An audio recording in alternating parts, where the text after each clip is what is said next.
Silvia, hablamos un poquito de tu trabajo, pero el objetivo también de las charlas radicales es que todos los militantes vayamos conociendo el trabajo de tantos de todo el país. Entonces te queremos preguntar a vos, ¿cómo llegaste al radicalismo? ¿Cómo te metiste en la política? ¿Cómo te hiciste radical, como decimos nosotros? A ver, yo tuve la suerte, a ver, en realidad vengo de una familia con todas las vicisitudes, pero vengo como de tercera generación del radicalismo. Desde mis abuelos, acá tengo anécdotas, viste, así, de mi bisabuelo, que fue un señor estanciero que se peleaba con Videla Dorna en Monte y cuidaba las urnas radicales, y mi abuela, que era una hija de una inmigrante italiana prácticamente que no sabía ni leer ni escribir, analfabeta, y mi abuelo era un señor repaquete que andaba con botas y bridge, andaba a caballo, y se conocieron en una marcha radical, por ejemplo, cuando los reprimieron, digamos, hasta tengo ese tipo de anécdotas. Y mi abuela de chiquita nos ponía a todos los nietos enfrente de un retrato de Irigoyen y nos hacía cantar la marcha. Pero para mí, digamos, eso era parte del folclore. En realidad, digamos, a principios de los 80 yo había terminado el colegio, estaba ingresando a la facultad y tenía una profesora que además es vecina, porque después, en la época que estaban las circunscripciones, yo militaba en la 13 y ella en la 12, y un día fuimos juntas, digamos, a un acto de Alfonsín, y terminé yendo, me fui sola a Federación de Vox la primera vez, y después empecé a seguirlo por distintos actos. Me acuerdo que fui a la 18, lo que en ese momento era Palermo, cuando todavía empezaba la veda, y lo escuchaba y me llamaba la atención. Y después me fui con unas compañeras de facultad a la marcha el 12 de diciembre, cuando fue la represión del 82, y bueno, y ahí ya había tenido algunas reuniones, y ese día, después de la represión, fui y me afilié, y ahí empecé a militar. Y empecé a militar en la Ciudad de Buenos Aires en la juventud, nunca milité en la franja, porque además yo estudié ciencia política, en ese momento estudiaba en El Salvador, no había universidad pública que tuviera la carrera, después se creó en la UBA, entonces tenía esa cosa de que no, en una universidad privada no podía estar la franja, con lo cual siempre milité en la juventud, y bueno, y ahí empezó mi militancia, y la verdad que debo decir que también, como me dijo un amigo con el cual fuimos militantes contemporáneos, la verdad que fuimos una generación sumamente privilegiada, porque nosotros vivimos la utopía de la transición democrática, y el esfuerzo y las ganas y el ponerse y el compromiso y los 4 días sin dormir de Semana Santa, y los 100 días de democracia y el 30 de octubre, digamos, imagínate que, voy a contar una anécdota, el 30 de octubre, obviamente, yo tenía 20 y pico de años, fiscalicé, y me habían dicho, yo fiscalizaba en una escuela donde votaba toda la Policía Federal, y en la zona de Congreso. Y entonces los viejos de Renovación y Cambio me dijeron, no te preocupes porque en esa escuela nos van a matar, porque nunca podemos ganar en esa escuela. Y cuando empezaron a abrir los sobres y sacamos el 62%, digamos, y yo miraba y no lo podía creer, y después la presidenta de mesa me dijo, ganamos, yo estoy afiliada. Me acuerdo que cuando volví a mi casa, que eran como las 5 de la mañana, mi mamá me dijo, vos sos privilegiada, dice, porque la primera vez que votaste ganaste. Yo es la primera vez que gano. Ella, que era la primera vez en su vida que había votado y había ganado. Me dijo, vos votaste, te comprometiste y ganó aquel por el que trabajaste y votaste. Así que la verdad que me siento, es cierto, me siento pertenecer a una generación privilegiada. Tu generación, como bien decís vos, vivió la transición democrática, la primavera alfonsinista, fueron muy importantes, y seguramente a medida que pasen los años se va a ir entendiendo la importancia que tuvieron de ser los primeros jóvenes dirigentes que acompañaron a Alfonsín en la recuperación de la democracia.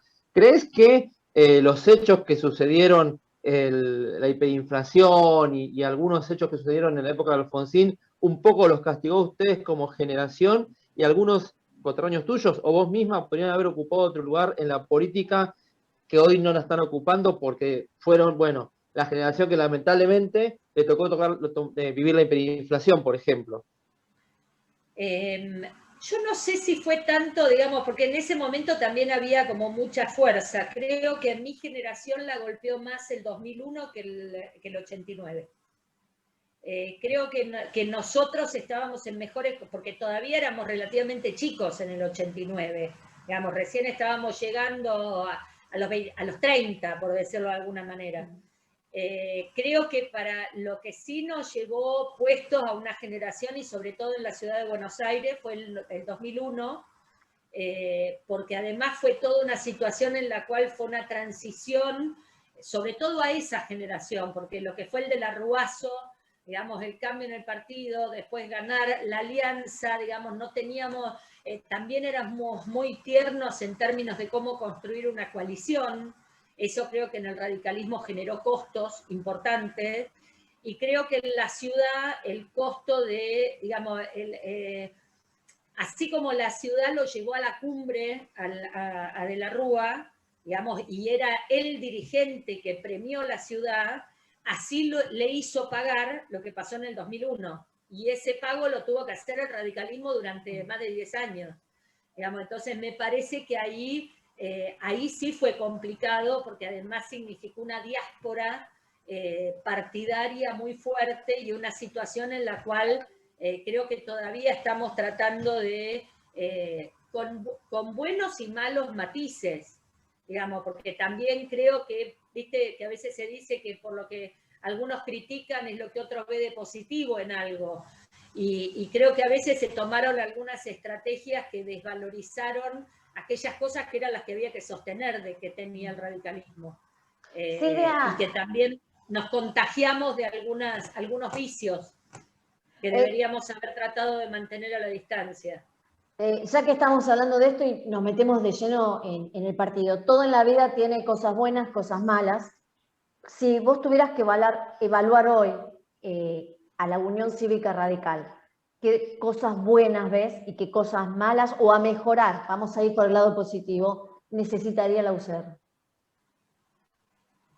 A ver, yo creo que está habiendo un cambio muy importante en términos de entender, primero reconstruir la capacidad de representación, que muta como va mutando la sociedad y como se van planteando nuevos desafíos. A mí me parece que hay una generación muy importante, y creo que también el radicalismo ha tenido la capacidad de leer y de tener la capacidad institucional a lo largo de su historia de entender hacia dónde va el camino, digamos, hacia dónde va la sociedad. A mí me parece que hoy hay una necesidad y hay una revalorización del valor de la construcción institucional, del valor de lo que significa encontrar un espacio de construcción y de articulación que supere lo individual para que tenga que ver con la posibilidad de lo colectivo. Y a mí me parece que ahí el radicalismo tiene una responsabilidad muy importante, y me parece que hay muchísimo valor agregado que tiene el radicalismo, y me parece que cualitativamente, cuando eso se construye de forma colectiva, lo mejora aún más. Y yo creo que el radicalismo hoy está en condiciones de hacerlo. Creo que también una de las cosas que nosotros tenemos una seria dificultad, y es que es mucho, no sé si más fácil o menos costoso, digamos, nosotros no se repite el liderazgo alfonsinista. Y es difícil construir, digamos, cuando tenés que construir desde instituciones y no tenés liderazgos tan claros. Hoy tenés muy buenos dirigentes. Yo creo que tenemos que aprender más a construir en colectivo como un partido nacional. Y que tenemos que construir esa institucionalidad porque es lo que nos va a fortalecer y superar a veces algunos liderazgos particulares que tienen que ver específicamente con los distritos, que son totalmente básicos, pero hay que aprender a superar las parcialidades para construir el todo. Yo por lo menos soy una defensora de la institucionalidad. Creo que además hoy la política tiene que ver con la posibilidad de acuerdos y de construcción de coaliciones. pero me parece que eso se hace desde la posibilidad de encontrar diálogos y encontrar caminos que se van entrecruzando. Y me parece que el radicalismo tiene mucho para aportar desde ese lugar. Esta construcción que tiene que hacer el radicalismo, ¿viene de la mano de las mujeres? Uno lo primero que piensa es todo el trabajo que ha hecho en su momento Florentina Gómez Miranda, y hoy ve mujeres como, bueno, vos presidente de una comuna, Inés Brizuela Doria, intendenta de La Rioja Capital, mujeres que han sido presidentas del partido en su distrito y hoy por primera vez una presidenta joven en el radicalismo de la capital. ¿La construcción viene de la mano de las mujeres? A ver, yo te diría que, digamos, las mujeres tuvimos que aprender a construir horizontalmente porque nos dimos cuenta que los problemas no eran individuales. Todas en cada uno de sus escenarios y de sus espacios pasábamos por situaciones similares. Y las estrategias que tuvimos para posicionarnos también tuvieron que ser transversales. No importaba en qué grupo político estabas, en qué sector en la interna estabas parado. A todos nos dejaban afuera igual, digamos, y todos los grupos decían quién paga la mina. Digamos, no era que uno era más machista que el otro, son todos exactamente iguales, no hay ninguna diferencia, digamos, porque es una cuestión de construcción cultural. Entonces, me parece que en este desafío las mujeres tenemos el know-how, sabemos cómo se construye desde lo colectivo, porque tuvimos que construirnos así. Digamos, nuestra construcción como poder político, como capacidad de incidencia. A ver, lo que se hizo con la aprobación de la ley del aborto, digamos, yo no sé si los varones lo podían hacer de esa manera. Digamos, esta capacidad de poder hablar que no, digamos, llenándolo 25 años antes, también lo hicieron con el cupo y también lo hicieron con la paridad, que es esta capacidad de poder hablar horizontalmente, porque sabemos que ganamos todas. Pero para ganar todas nos tenemos que poner de acuerdo y tenemos que definir estrategias. Pero eso también te lleva a una cosa muy importante que decir, y hablando de mi tierna juventud, digamos, yo fui militante de la coordinadora, de la Junta Coordinadora, la contradicción fundamental, y entonces nosotros decíamos lo que son la contradicción fundamental y las contradicciones secundarias. Entonces vos tenés que definir cuál es la contradicción fundamental para saber cuál es la prioridad y qué es lo que decís de esto me ocupo después. Esto sería en una traducción en criollo, me ocupo de las cosas importantes, las cosas que son secundarias las dejo para después y no me voy a pelear por eso. Entonces me parece que desde ese lugar nosotros tenemos un valor agregado en la construcción que hoy le toca al radicalismo y que tenemos una capacidad accesoria para poder llevarlo adelante. Silvia, nos encantaría seguir hablando con vos como siempre, pero bueno, tenemos un tiempo limitado incluso del Zoom. Ya va a haber por delante otras charlas radicales con nosotros para que te sigan conociendo. Le decimos siempre a nuestros invitados que cierren ellos con algún mensaje o con algo que quedó en el tintero que quieras decir y comunicar. Bueno, por empezar, muchísimas gracias a ustedes por darme la oportunidad de charlar y de encontrarnos. Ya vamos a tener tiempo de algún cafecito, pero de encontrarnos así también es agradable y sumamente gratificante.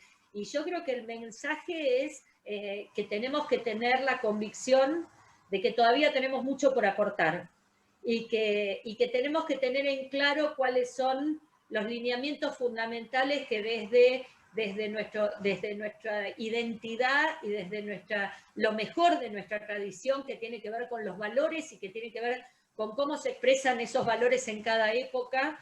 Creo que así es la manera en la cual día a día es como que rejuvenecemos al radicalismo, porque le damos un sentido. Y el sentido tiene que ver con construir una sociedad más equitativa, más justa, con menos diferencias, en donde todos podamos realizarnos y todos podamos encontrar un espacio y un compromiso para desarrollar. Silvia, muchas gracias y hasta la próxima. Chao, muchísimas gracias a ustedes. Besos para todos. Nos vemos, Silvia. Gracias. Bye, bye. Gracias. Chao.